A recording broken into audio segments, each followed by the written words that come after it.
여호와의 풀무는 예루살렘에 있느니라. 아멘. 이사야서 31장 말씀은 30장의 축소판입니다.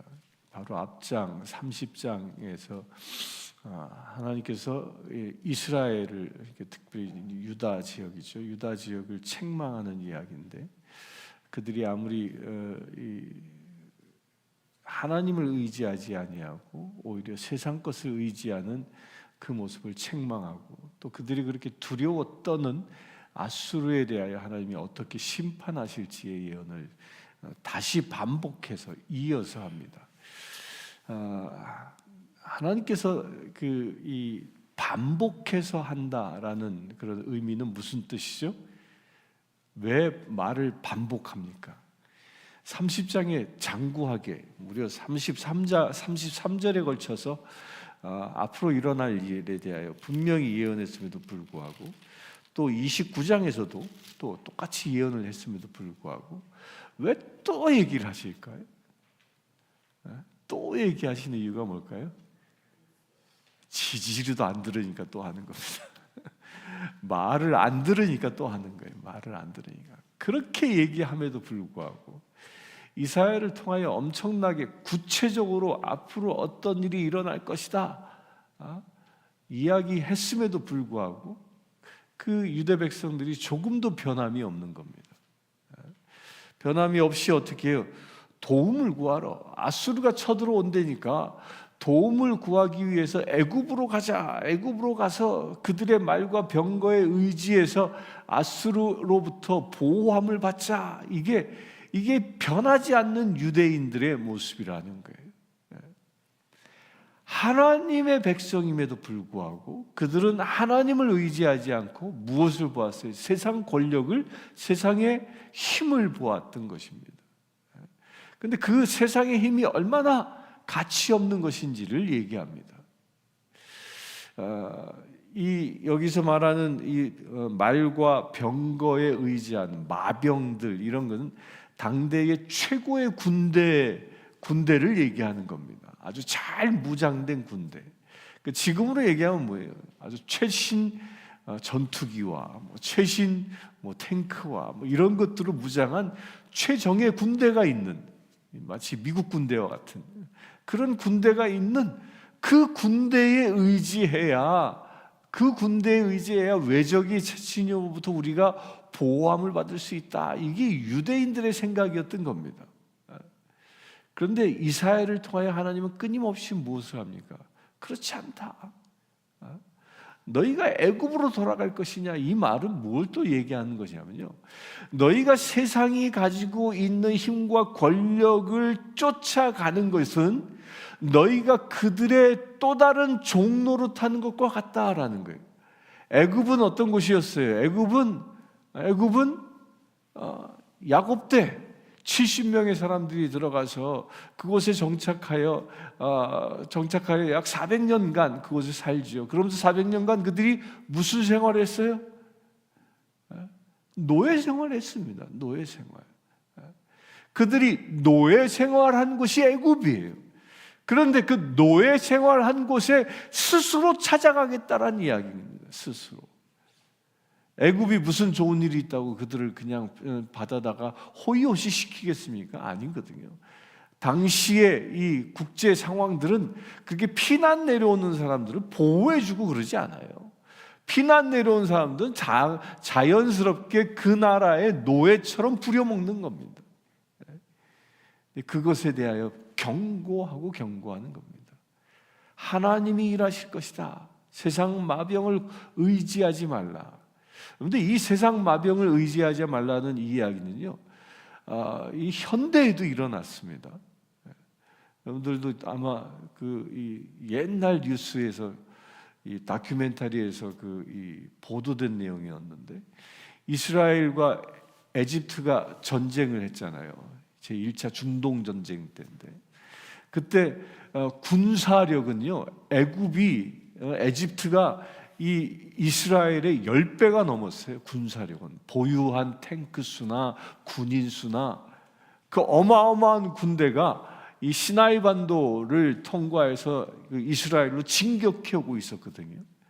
그래서 이 이스라엘 군대가 그것을 대적하기 위해서 소수지만, 그들보다 수는 적지만 목숨을 걸고 싸우기 위해서 이 대항하러 전장으로 나갑니다. 근데 그 전장에 나가서 딱 맞다 튀었는데 이상한 일이 생긴 겁니다. 에집트의 그 막대한 탱크 부대가요, 사람이 아무도 없는 거예요. 탱크는 막 수백 대가 놓여져 있는데 사람이, 군인이 하나도 없는 거예요. 군인이. 이게 도대체 무슨 일이냐?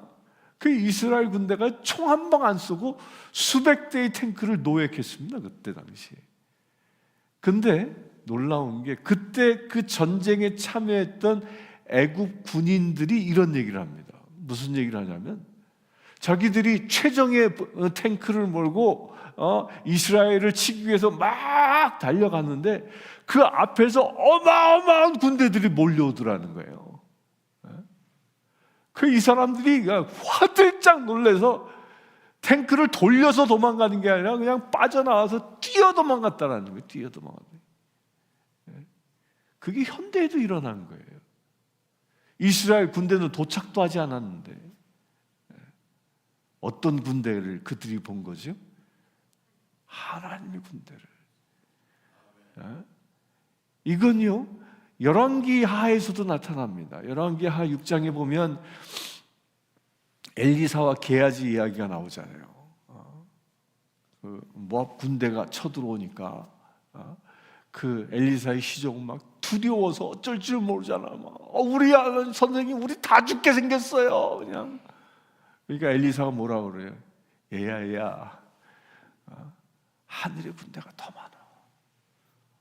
그 엘리사가 게하지의 눈을 기도를 통해서 열어주니까 뭘 봅니까? 엄청난 천사 군대들이 그의 눈이 열려 보게 되잖아요. 그리고 어떻게 됐어요? 실제로 그 다음날 그 군대들이 막 몰살당합니다. 밤새도록. 이스라엘 군대, 유대 군대들은 나가서 싸우지도 않았는데 성 밖에서 하늘의 군대가 그들을 다 몰살시켜 버리지요. 이 얘기하는 거예요. 이 얘기. 야, 너희가 애굽을 의지할 게 아니라 누구를 의지하라? 하나님을 의지하라. 이게 우리에게도 동일하게 주어지는 것입니다. 우리도 어려움이 있을 수 있습니다. 아수르가 유대를 공격하는 것처럼 그런 어려움을, 죽을 것만 같은 어려움이 우리 앞에 놓여 있을 수 있어요. 그럴 때 우리는 누구에게 도움을 구합니까? 누구를 바라봅니까? 현대는 병이 들면 누구를 바라봐요? 의사를 바라봅니다. 하나님 바라보지 않아요. 재정적으로 압박이 있으면 누구를 바라봅니까? 돈 많은 사람 바라봅니다. 그러나 우리 그리스도인들은요, 눈을 돌려 주를 바라보라는 것입니다. 이게 31장에서 끊임없이 이야기하는 겁니다. 너희는 누구를 바라보느냐는 거예요. 역경과 환난을 만날 수 있습니다. 누구나 다 세상을 살다 보면 사단이 주는 시험일 수도 있고 내 죄로 인하여 겪는 어려움일 수도 있어요. 그 어떤 상황일지라도 우리는 그 모든 문제를 가지고 누구 앞에 나와야 한다? 하나님 앞에 나와야 한다라는 겁니다. 그 얘기 지금 1절에서 하고 있는 겁니다. 그래서 3절에 보면 이게 3절이 31장의 핵심 구절인데, 애굽은 사람이요 신이 아니며 그들의 말들은 육체요 영이 아니라 여호와께서 그의 손을 펴시면 돕는 자도 넘어지며 도움을 받는 자도 엎드려져서 다 함께 멸망하리라. 이 얘기예요. 너희가 의지하고자 하는 애굽은 신이 아니다. 그냥 바람 불면 휙 날아가 버릴 존재라는 거예요.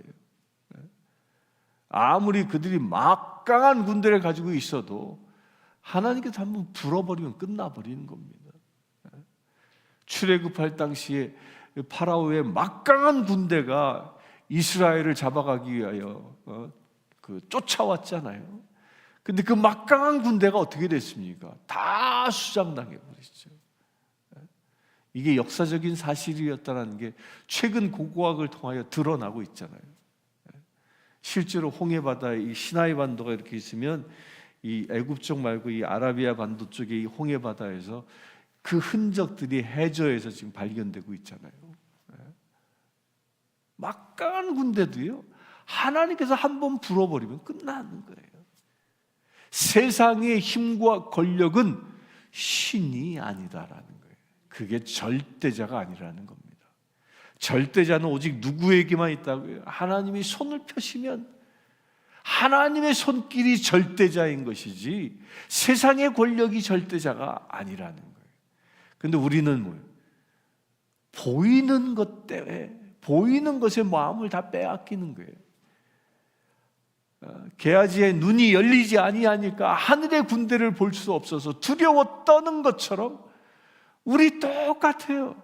하나님의 그 손이 보이지 아니하니까 당장 내 앞에 닥쳐 있는 고난과 역경들, 그 병마들 이 앞에 뭐예요? 두려워 떨어버리는 거예요. 그런 우리에게 하나님께서는 다시 일깨우시는 겁니다. 너희 앞에 보이는 그 모든 것들은 내 영적인 생명을 앗아갈 수 있는 신이 아니다.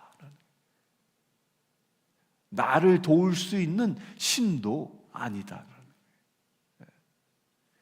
나를 돕는 자는 오직 누구라고요? 하나님이시라. 그 하나님이 우리를 어떻게 돕느냐면 4절에 이렇게 얘기하면 사자처럼 돌본다라는 거예요. 사자가 먹이를 움켜쥐고 나면 목동이 와서 아무리 고함을 질러도 놓지 않지 않느냐. 그처럼 사자에 된 내가 너희를 보호할 것이다. 아무리 아수르 군대가 강하게 밀려온다 할지라도 내가 너희를, 사자가 먹이를 움켜쥐고 놓지 않는 것처럼 내가 너희를 놓지 않을 것이다 라고 얘기하는 겁니다. 주님의 말씀이에요. 이 사자는 왜 이렇게 사자에 비유했냐면, 사자는 당시에 지금도 마찬가지지만 먹이 사슬의 최상위에 있잖아요. 사자를 잡아먹는 짐승은 없단 말이에요. 가장 강력한 짐승을 두고 얘기하는 겁니다. 그 가장 강력한 사자와 같이 가장 강력하신 분이 누구라고요? 그분이 하나님이십니다. 그분이 우리를 어떻게 한다고요? 그 사자가 먹이를 움켜쥐고 빼앗기지 않는 것처럼 우리를 움켜쥐고 마귀에게 빼앗기지 않는다라는 거예요. 이게 하나님의 말씀입니다. 우리가 역경을 당하면요, 이 믿음을 선포할 수 있어야 돼요. 주의 손길에 내가 사로잡혔나이다 라고 선언할 수 있어야 하는 겁니다. 또한 이 5절에 보면 새에게 나는 훈련, 날아다닐 수 있는 훈련을 시킵니다. 그런데 그 훈련을 어떻게 시킬까요? 제일 먼저는요, 둥지를 다 털어버립니다. 근데 독수리의 이 둥지는 어디 있어요? 절벽에 있잖아요, 절벽에. 둥지를 다 털어버리고 독수리 어미가 먼저 나는 모습을 보여줍니다. 쫙. 그리고 어떻게 둥지에 와가지고 그 새끼를 툭 쳐버립니다. 떨어뜨려요, 거기서. 그런데 독수리가 그 떨어뜨린 새끼를 보고 가만히 있나요? 아니에요. 새끼가 떨어지면 재빨리 날아가가지고 밑에서 날개로 쳐받칩니다. 그리고 다시 동지로 올려요. 그걸 계속 반복하는 거예요. 왜 반복할까요? 날개치라는 거예요. 어린 새끼가 먹이만 받아먹고 둥지 안에서 그냥 꼬물꼬물거리고 있으니까 날개에 힘이 없잖아요.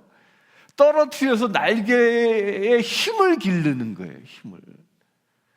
그래서 어느 정도 힘이 길러지고 나면 독수리, 그 어린 독수리가 어떻게 날개를 쫙 펴서 어미처럼 바람을 타고 나를 수 있는 힘이 생기는 거지요. 이 얘기하는 겁니다. 너희가 낭떠러지에서 떨어지는 것 같냐? 내가 독수리, 어미 독수리처럼 너희를 보호할 것이다. 근데 조건이 있어요. 무슨 조건일까요? 날개치라는 거예요. 떨어지네. 아이고 엄마가 나 지켜줄 거야 하고 뿅 날개짓도 안 하고 그냥 뿅 떨어지지 말라는 거예요. 끊임없이 날개쳐서 나의 힘을 기르라는 거예요. 그게 이 이야기입니다. 떨어지는 것에 두려워하지 말고 그 떨어지는 그 역경 속에서 그것을 이길 수 있는 힘을 기르라는 거예요. 독수리 날개 밑에 있다라는 이야기가 이 이야기입니다. 이 얘기는 우리에게 무엇을 얘기합니까? 고난을 만날 수 있습니다. 역경을 만날 수 있어요. 낭떠러지에 떨어지는 것과 같은 그런 험난한 삶을 만날 수 있습니다. 그러나 우리는 분명한 건 뭐예요? 하나님께서 우리를 독수리 날개쳐 오르듯이 우리를 지켜주신다는 거예요. 그런데 지켜주신다는 걸 믿고 맨날 떨어지기만 하면 될까요? 날개치라는 거예요. 힘을 기르라는 거예요. 그래서 이제는 더 이상 이 어미 독수리가 밑에서 보호하지 않아도 스스로 일어날 수 있는 힘을 길러내라는 겁니다. 이게 영적인 성숙입니다. 우리 어저께 얘기했던 신앙의 성숙 이야기가 바로 이것이 새가 날개에 근육에 힘을 기르는 것이 길러 스스로 나를 수 있는 것처럼 영적으로 나를 수 있는 자가 되라는 거예요. 그래서 하나님은요 우리를 통닭으로 키우지 않으신다는 거예요. 통닭으로 키워지는 닭은 어떻게 돼요? 절대로 날지 않습니다. 하나님 우리를 통닭으로 키우시는 분이 아니라 우리를 뭐로 키우시는 분? 하늘을 날아 쳐오르는 독수리로 우리를 키우시는 분이라는 거예요. 그래서 역경을 만나면 두려워하지 않는 거지요. 아무리 깊은 낭떠러지일지라도 바람을 타고 날아오르는 독수리처럼 그 역경을 이겨나갈 수 있는 그 근육의 힘이 우리 안에 있어야 한다는 거예요. 그게 무엇이냐? 영적인 능력인 겁니다. 그 영적인 능력은 어디에서 와요? 믿음에서 오는 거예요. 그 말씀의 훈련을 통해서 강건해지는 겁니다. 말씀으로 훈련될 수 있게 되길 바랍니다.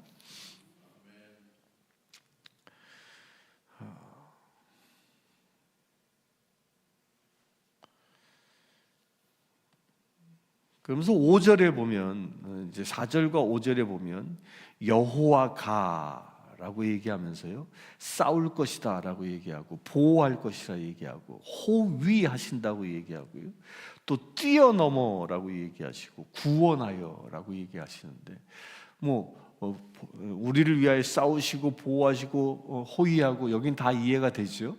하나님이 나를 눈동자처럼 지키신다. 근데 뛰어넘어는 뭘까요? 왜 여기 뛰어넘어라는 말이 툭 튀어나왔을까요? 이 뛰어넘는다라는 말은 패스오버라고 영어 번역은 그렇게 되어 있어요.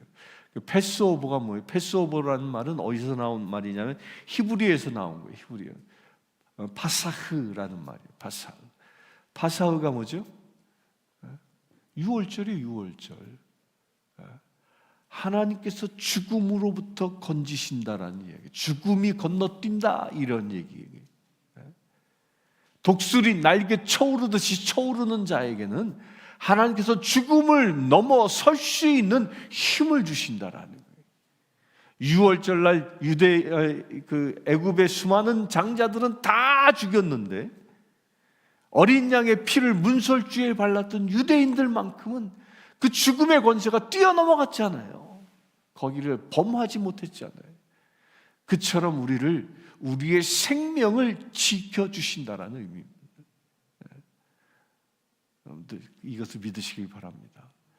사단이 아무리 강력하다 할지라도 욥의 생명을 빼앗지 못하는 것처럼 우리의 생명을 범할 수 없는 존재가 사단 마귀인 겁니다. 하나님께서 우리를 뛰어넘게 하는 패스오버하는 그런 은혜를 날마다 경험할 수 있게 되길 바랍니다. 8절에 보면 아수르는 칼에 엎드러지나 사람의 칼로 말미암이 아니겠고 칼에 삼겨질 것이나 사람의 칼로 말미암이 아닐 것이며, 이 말이 아수르가 실제로 유대를 쳐들어왔습니다. 그런데 이 유대를 쳐들어왔을 때 그때 왕이 누구였어요? 히스기야라는 왕이었습니다. 근데 히스기야가 뭘 했죠? 그 군대가 쳐들어오니까 어떻게 했습니까? 기도했어요. 하나님 앞에 성문을 걸어 담그고 기도했습니다. 기도하니까 이 8절의 예언의 말씀이 히스기야 왕 때 실제로 일어나는 거예요. 이 말씀이 주어진 지 약 30여 년 후에 일어나는 일이에요. 어떤 일이 일어났습니까? 열왕기하에 보면, 열왕기하의 9장에 보면 이 이야기가 있죠. 거기에 이런 이야기가 나와요. 히스기야가 기도하고 다음날 보니까 아수르 군대 18만 5천 명이 변사체가 되어져 있는 거예요. 그러니까 나머지 군대들이 깜짝 놀라 다 도망가 버린 겁니다. 다 도망간 거예요. 이게 예언의 말씀인 거예요. 이게 그때만 일어난 게 아니라 제가 서두에 말씀드린 것처럼 그 중동 전쟁에서도 실제로 최근에 일어났던 겁니다. 하나님이 대적하신다라는 겁니다. 사단 마귀와 싸우는 사단 마귀를 대적하고 물리치시는 분은 누구예요? 하나님이신 거예요. 여러분들 그와 같은 은혜를 누릴 수 있게 되길 바랍니다. 그러면서 그의 반석은 두려움으로 말미암아 물러가겠고, 그의 고관들은, 이게 그 아수르를 얘기합니다. 놀라에 자빠질 것이다. 실제로 18만 5천 명이 그냥 하룻밤에 그냥 이유도 없이 몰살당하니까 놀래서 다 도망가 버리는 많은 일들이 일어난다는 거예요. 그러면서 여호와의 불은 시온에 있고 여호와의 풀무는 예루살렘에 있느니라. 이게 시온과 예루살렘 같은 말이죠. 거기 불이 임한다라는 거예요. 여기서 불이라고 해석했지만 다른 번역은 영광이라고도 해석할 수 있는 같은 단어예요. 하나님의 영광이 그 두려움에 떨고 있었던 그 시온성 안에, 아수르 군대가 둘러싸서 우린 다 죽었다라고 두려워 떨고 있었던 그 시온성 안에 히스기야의 기도로 인하여 그곳에 무엇이 임해요? 하나님의 영광이, 하나님의 불이 임하고, 풀무는 예루살렘에 있느니라. 이 말이 불길이 활활 타오른다라는 거예요. 마치 풀무에 그 바람을 타고 불길이 차오르는 것처럼 그 하나님의 불길이 예루살렘 성에 차오른다라는 거예요. 불태워 죽인다라는 얘기가 아니라요, 하나님의 영광이 그처럼 강력하게 임한다라는 겁니다. 무엇할 때? 애굽을 바라보는 자가 아니라 하나님을 의지할 때, 우리 그런 믿음을 가질 수 있게 되길 바랍니다. 이스라엘 백성들이 하나님을 의지할 때, 히스기야처럼 하나님을 의지할 때 하나님께서 그들의 편 되어 주셔서 하늘의 영광으로 그들에게 임하신 것처럼 오늘 우리의 삶도, 우리 2월달 살아가는 우리의 삶도 그런 하나님의 영광 가운데 머무를 수 있는 복된 삶이 되기를 주의 이름으로 축원합니다. 함께 기도하겠습니다. 주 아버지 하나님, 주님만 의지하며 주님만 사랑하며 살아가기를 원합니다. 세상의 힘과 권력이 아무리 거세다 할지라도, 무섭고 두려워 떨릴 만큼 거세다 할지라도 오직 하나님만 의지하는 우리 되어지기를 원합니다. 사자처럼 지켜주신 하나님의 은혜 가운데 머무르기를 원합니다. 독수리 날개 쳐 올라 우리를 보호하시는 그 하나님의 은혜 가운데 머무르기를 원합니다. 그리하여 주님, 아수르와 같은 군대를 향하여 두려워 떠는 존재가 아니라 하나님이 우리와 함께 하심을 볼 수 있는 눈이 열려 강하고 담대하게 외칠 수 있는 우리 되어지기를 원합니다. 주여, 우리의 눈을 열어 주시옵소서. 게하지의 눈을 열어 하늘의 군대를 보게 하신 것처럼 우리의 눈을 열어 하나님의 놀라운 위엄을 보게 하여 주시옵소서. 그래야 주님, 우리가 이 세상을 살아가며 이 험하고 악한 세상 가운데에서 날마다 주님의 힘과 능력으로 승리하며 살아갈 수 있는 거룩한 믿음의 채들 되기를 원합니다. 주여, 우리를 붙잡아 주시옵소서. 우리가 늘 주님을 바라보며 주님의 도움을 구하며 주님을 의지하며 하나님의 나라를 일구어 갈 수 있는 거룩한 믿음의 채들 되길 원하오니 주여, 우리를 붙잡아 주시옵소서. 히스기야가 주님 앞에 엎드린 것처럼 우리 또한 엎드려 기도함으로 주님의 영광을 차지하는 거룩한 믿음의 채들 되길 원합니다. 우리 주 예수 그리스도의 이름으로 기도드리옵나이다.